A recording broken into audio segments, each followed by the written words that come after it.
Zoom a la doctora Guadalupe Ramos Ponce, coordinadora de CLADEM en México. Doctora, bienvenida, muy buenas noches. Hola, ¿qué tal? Muy buenas noches, un gusto saludarles a ustedes y a la audiencia. Pues a unas horas ya estamos prácticamente en la antesala de la conmemoración del 8 de marzo, Día Internacional de la Mujer, y como se ha hecho ya en los últimos años, pues la presencia fuerte de las mujeres en las calles para reivindicar los derechos de las féminas y por supuesto de otros grupos. Doctora, nos llamó muchísimo la atención y por ello quisimos hoy sostener esta conversación con usted sobre la publicación del kit de protesta feminista. Tuvimos oportunidad de darle lectura y decirle a nuestra audiencia pues que es una guía valiosísima, sobre todo para aquellas mujeres o personas que están pensando en acudir a estas marchas, de considerar algunos puntos importantes antes, durante y después de estas marchas, doctora. Sí, bueno, sin duda. Bueno, primero decirte y decirle a la audiencia que acudir a una marcha, salir a las calles, movilizarse, siempre debe ser seguro. Es decir, nosotras debemos de procurar el autocuidado, por supuesto, de generar estas redes de apoyo entre nuestras amistades, nuestra familia, etcétera, para salir a manifestarnos públicamente, mucho más en una fecha especial como esta del 8 de marzo, en donde se hace una reivindicación de los derechos de las mujeres. Sin embargo, sabemos que en los últimos años yo formo parte de la Red Nacional de Defensoras y hay un recuento que acabamos de hacer con el IMD, o sea, la Iniciativa Mesoamericana de Defensoras, en donde además revisamos lo ocurrido en los últimos años, tanto en México como Honduras, Nicaragua, El Salvador, y nos percatamos que marzo, el mes que se le dedica a las mujeres, que se habla a las mujeres, resulta ser el mes más peligroso también para las defensoras de los derechos humanos, las defensoras de las mujeres. ¿Por qué? Porque se incrementan estas medidas, estas acciones que son, que significan riesgos, ¿no? Para quienes nos manifestamos, para quienes nos salimos a las calles, y por eso es que se crearon ciertos manuales, ciertos protocolos o kit como este que es realizado por diversas colectivas. La propia red de defensoras en México ha creado también protocolos. Aquí mismo en Jalisco, la red 8 de marzo, junto con CLADEM y junto con la red de defensoras, también generamos ciertos protocolos en donde decimos las cosas mínimas que hay que hacer cuando salimos a las calles a manifestarnos y generar, te digo, estas redes de autocuidado, ¿no? Primero, el que hay procedimientos que debemos de seguir antes, durante y después de la marcha, ¿no? Antes hay que avisar, por supuesto, a nuestros gente cercana con quienes establecimos estas redes de apoyo de que vamos a estar en la marcha, con quienes vamos, cómo nos agrupamos y durante la marcha también señalar si hay algún incidente de violencia, algún incidente de riesgo, y posterior a la marcha también avisar cuando nos vamos y cuando llegamos a casa, ¿no? También hay otras, por si se presentan algunas situaciones, porque sabemos que en ocasiones ocurre en algunos lugares del país, no en todos, pero en algunos lugares luego ya lo hemos vivido, situaciones de represión, de actuación policial, incluso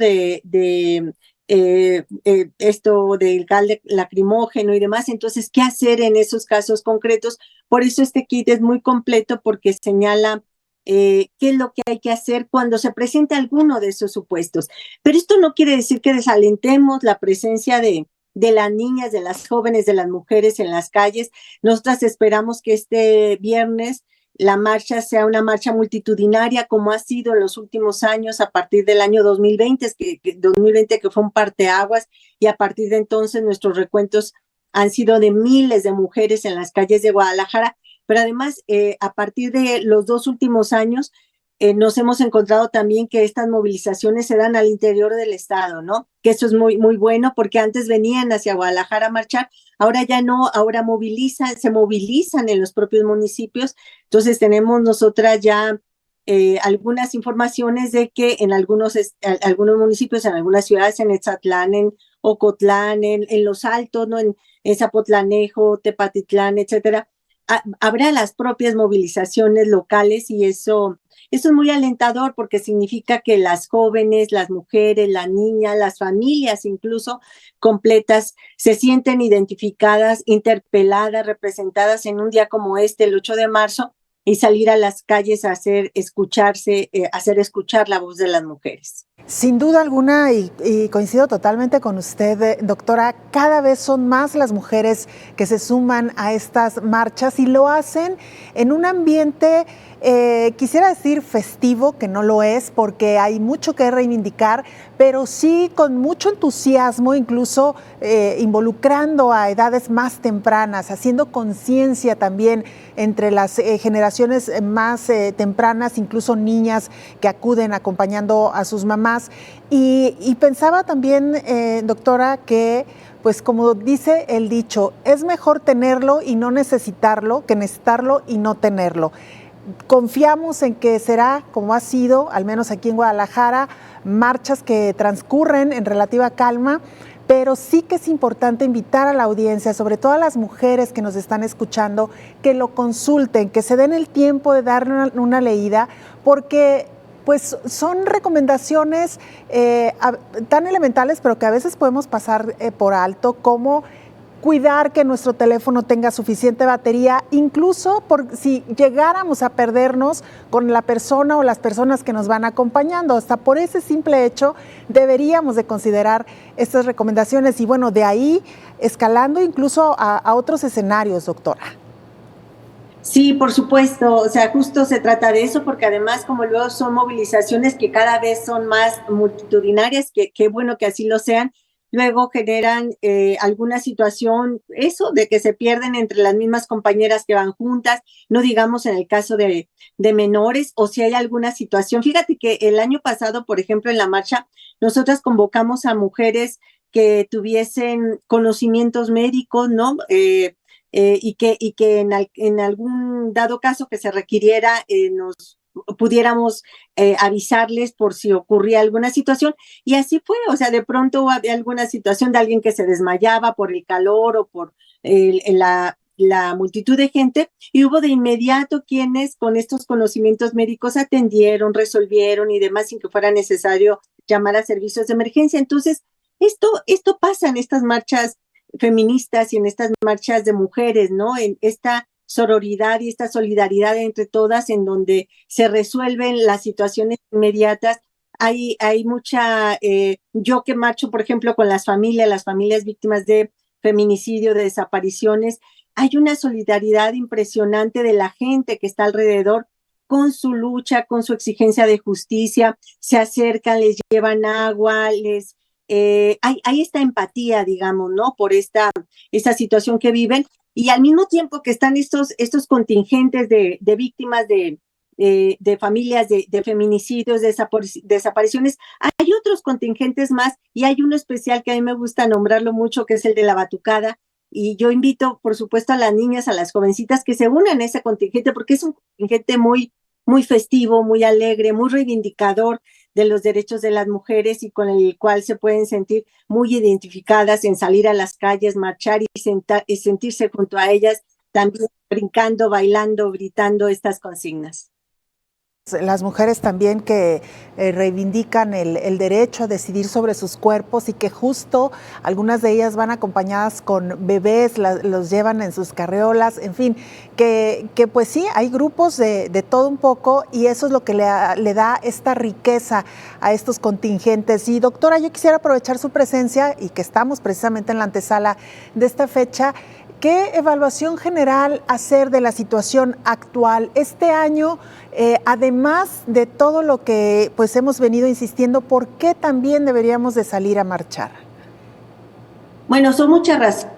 Hay una brecha histórica que estamos viviendo nosotras en relación a la igualdad, las brechas de desigualdad. En lugar de acortarse, en los últimos años se han agrandado y esto tiene que ver después de la pandemia. La pandemia vino a desnudar muchas de las cosas que ya sabíamos, ¿no? Que cómo todo este sistema de cuidados recae sobre las mujeres y es un peso enorme, ¿no? El tener dobles, triples cargas de trabajo, jornadas de trabajo, en donde las mujeres sí con esta rapidez con que salieron a incorporarse al mundo laboral, al mundo educativo, los hombres no se incorporaron con esa misma rapidez al ámbito privado, al sistema de cuidado, ¿no? A cuidar a las y a los hijos y hacerse cargo de las labores domésticas.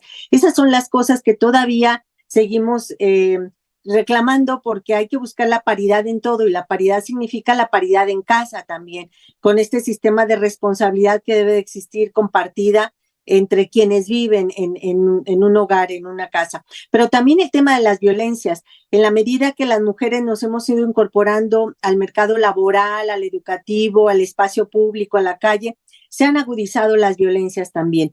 Todas las violencias que vivimos las niñas y las mujeres a lo largo de nuestras vidas, pero especialmente las desapariciones, los feminicidios en el caso de nuestro estado.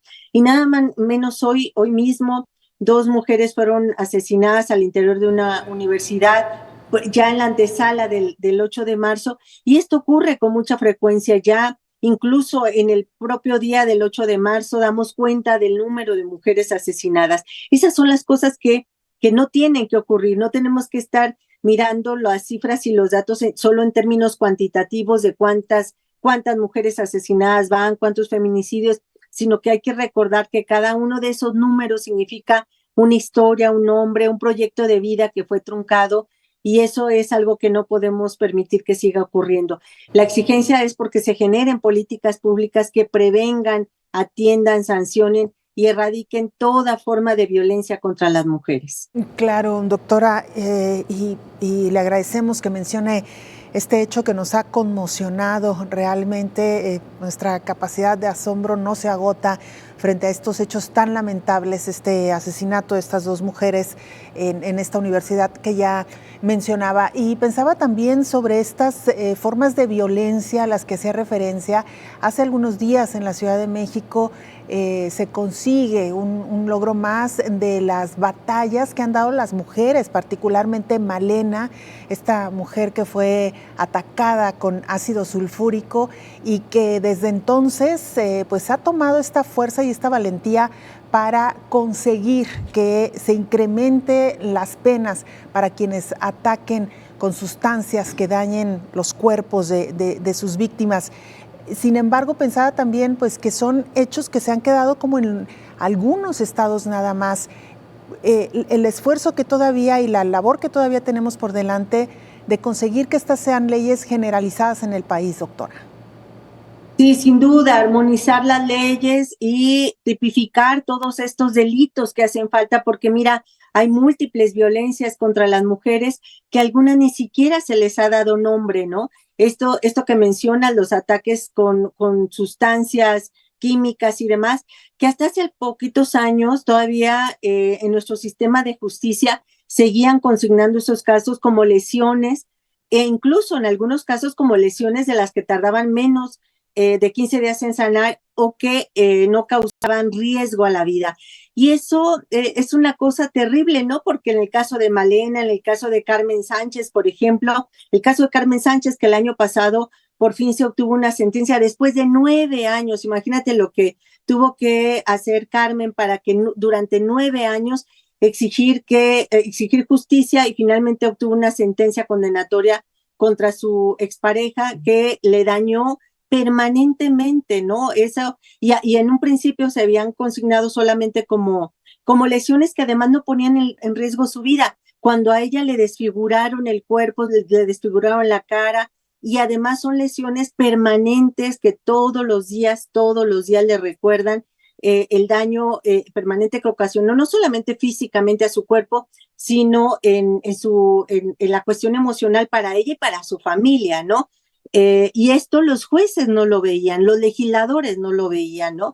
Entonces hemos avanzado en que se armonicen, que se legislen en algunos lugares, pero todavía falta. En el caso de Jalisco, por ejemplo, no se ha legislado en torno a la violencia vicaria, en algunos otros estados ya, y hay una resistencia a legislar en ese sentido. cuando sabemos que es una de las formas de violencia que ejercen los hombres en contra de sus parejas y que toman como botín de batalla a sus propios hijos e hijas. Esta es la violencia vicaria. Desde hace algún tiempo que hemos impulsado también que se legisle en ese sentido y todavía no se ha logrado. Entonces, las deudas todavía son muchas y por eso es que salimos a la calle a marchar y a exigir que estas violencias terminen. Así es, y ahí estaremos, por supuesto, este 8 de marzo. Doctora, decirle a nuestra audiencia que, por supuesto, si usted así lo considera, estaremos compartiendo en las redes sociales, en las cuentas oficiales de Canal 44 y de Radio Universidad, este kit de protesta.